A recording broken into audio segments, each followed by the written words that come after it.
দেখো বন্ধুরা, আমি আজকে সরিষা ফুলের বড়া বানাবো।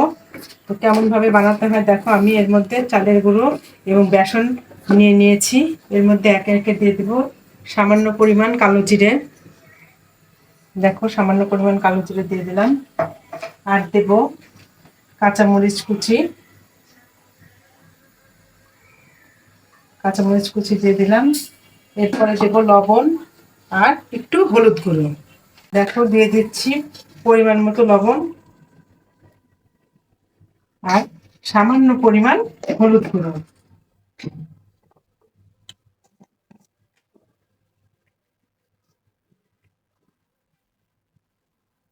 দিয়ে দিলাম। এখন আমি এটা জল দিয়ে ভালোভাবে ব্যাটারটা তৈরি করে নেব।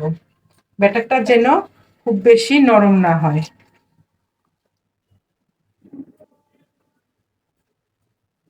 দেখো আমি হাত দিয়েই করছি, মানে এগুলো হাত দিয়েই করতে হয়।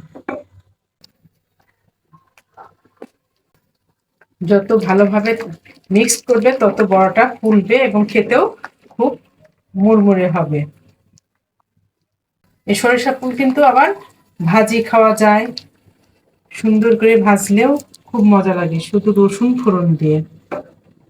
খুব টেস্ট এই সরিষা ফুল খেতে। এই দেখো আমার সরিষা ফুল আমি একটু জলে ভিজিয়ে রেখেছি, দেখেছো? এরপরে আমার ব্যাটারটা দেখো, ব্যাটারটা তৈরি হয়ে গেছে। আমি কিছুক্ষণ রেখে এরপরে আমি বড়াটা ভাজবো।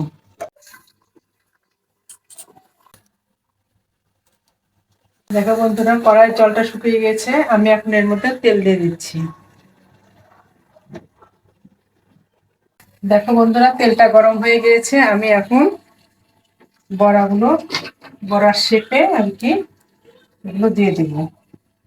দেখো বেসনের মধ্যে আমি সর্ষে ফুলগুলো মিক্সড করে নিয়েছি। এখন এগুলো শুধু দিয়ে দেব।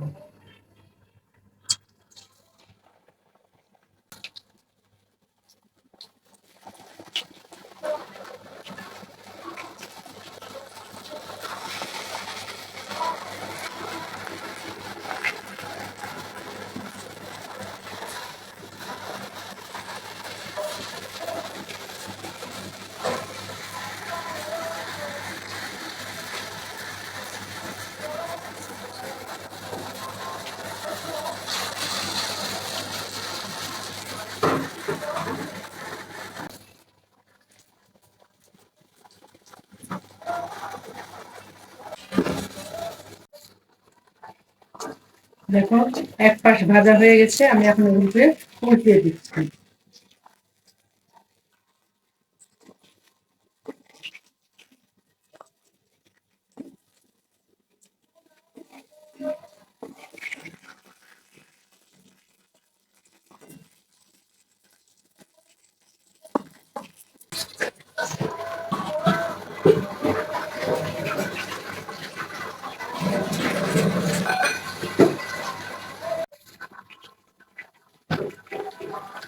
দেখো আমার বড়াগুলো ভাজা হয়ে গেছে, আমি এখন এগুলোকে উঠিয়ে নিচ্ছি।